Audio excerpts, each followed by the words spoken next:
All right, Alexander, we have more protests in Paris. In France, the Yellow Vests, they were protesting against police brutality this weekend. I think this is we're up to 12 right now, correct? Yeah, I think that's 12, right. I think and it's 12. As they were protesting against police brutality, the police turned very brutal against them. I mean, it just got violent today in France, really violent. And on the other side of the spectrum, you have this new group that has emerged.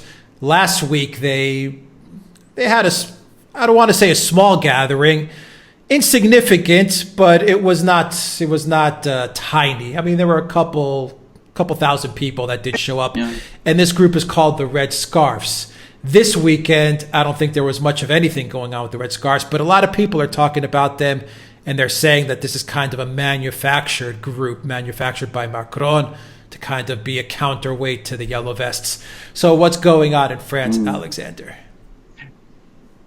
Right. Well, first of all, I have to take issue with the suggestion that this is perhaps not a meaningful thing. I think the appearance of the Red Scarves is in some way an ominous development, because even if their protests are not very big, and in fact, as far as I could tell, they were barely in evidence today, when the protests of the Yellow Vest protests had been underway in Paris. They were barely evident at all.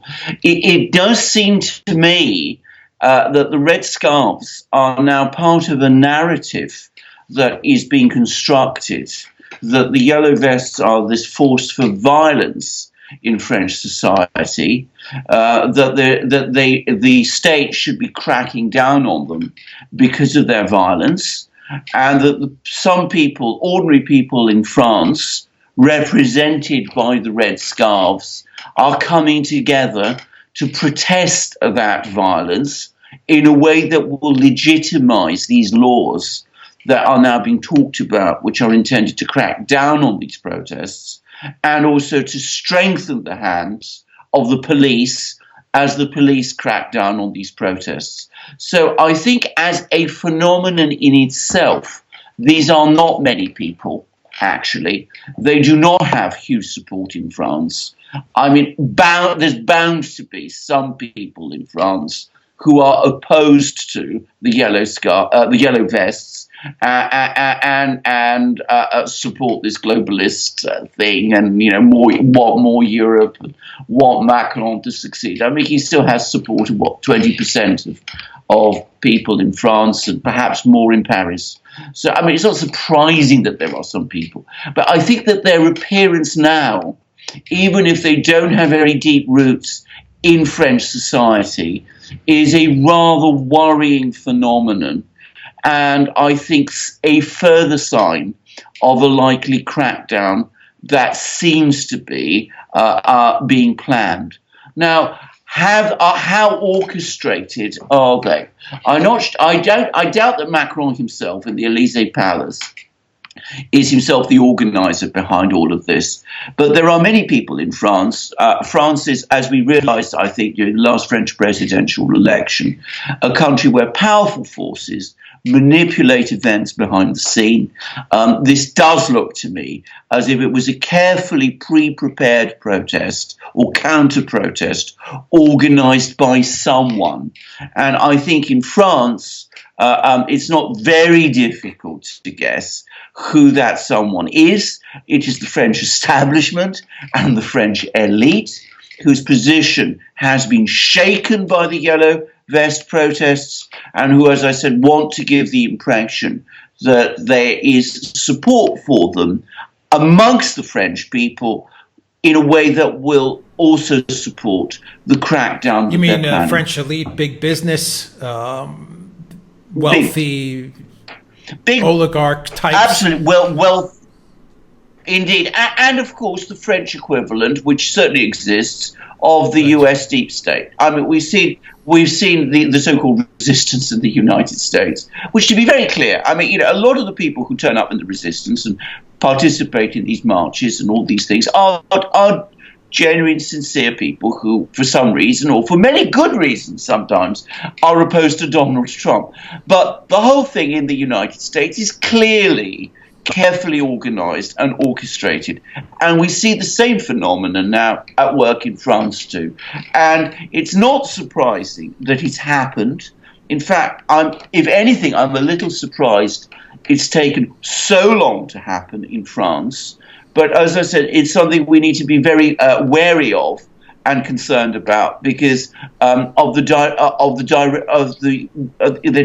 points. It's a sign which points in the direction that events may be taking. Things got violent today, so there was a very violent crackdown today during the protests. And another interesting fact about the Red Scarves is that they've gotten a lot of media attention for such a small gathering, I would say, comparatively to the Yellow Vests.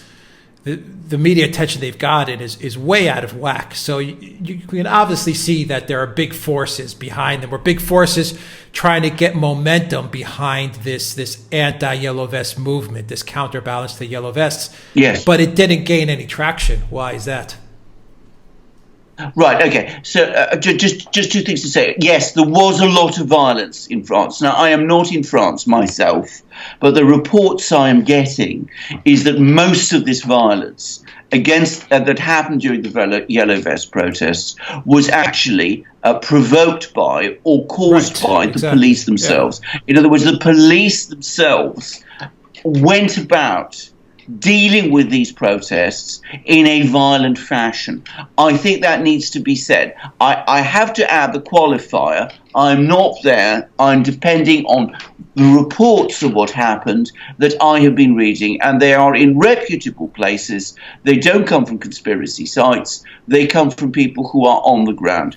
Now, why did the Red Scarves thing not attract more support, despite the very, very favourable media attention that they're getting? And you're absolutely right, by the way, they've had an enormous amount of very positive media attention. And given that the media in France and elsewhere is fully signed up to supporting Macron's agenda, his European integrationist agenda, his globalist agenda, we should not be surprised about that. We should not be surprised that they are supporting this counter movement. And I would see that, as your question implied, and I would see that as further sign that this is a very carefully orchestrated and organized protest. But it is failing to gain traction because it is not representative of general feeling in France. The French people are very angry with the state of France. They're very angry with their elite and with their establishment. The Yellow Vests are an expression of that anger. They are an indicator of that anger. All the opinion polls I have seen show overwhelming support by the French people for the Yellow Vest protests. It's also important to say that France, if you spend any time there, is a politically extremely sophisticated society. French people understand politics very well, better perhaps than people understand politics in the United States or in Britain or in Germany. This may be a consequence of France's long history. But the result is that the French people are very able to see through a counter-protest movement like this. They understand who is behind it. There may be some people who are persuaded to join it without realizing what it is, but there are far fewer of them than would be in an analogous protest movement in the United States or in Britain. Once again, you see that the Yellow Vests are in their 12th week. It's not dying down. It continues to gain momentum.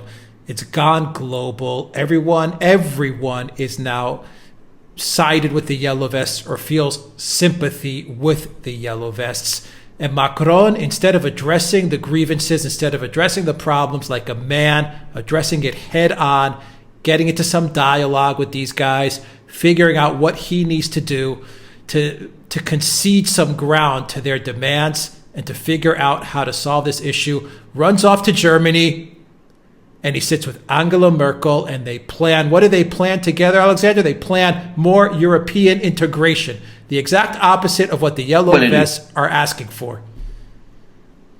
Exactly, that's exactly right. I mean, he is simply doubling down on the very policies which are provoking these protests in the first place, and which are uniting the French people behind him.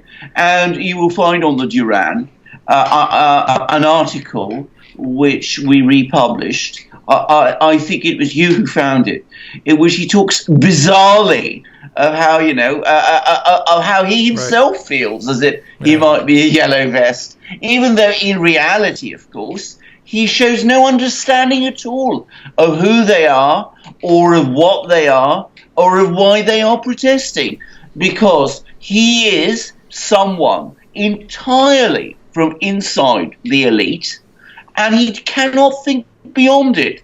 I read a very interesting article a little while ago which said that it's a misconception to say that Macron is the president of the rich. He is the president of the extremely rich, of the very rich. He is very much the president of the powerful French establishment.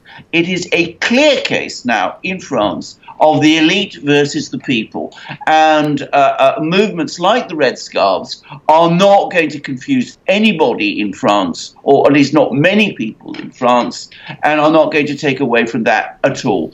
And may I add that Germany is now almost certainly in recession. I mean, the latest economic numbers from Germany have been very bad.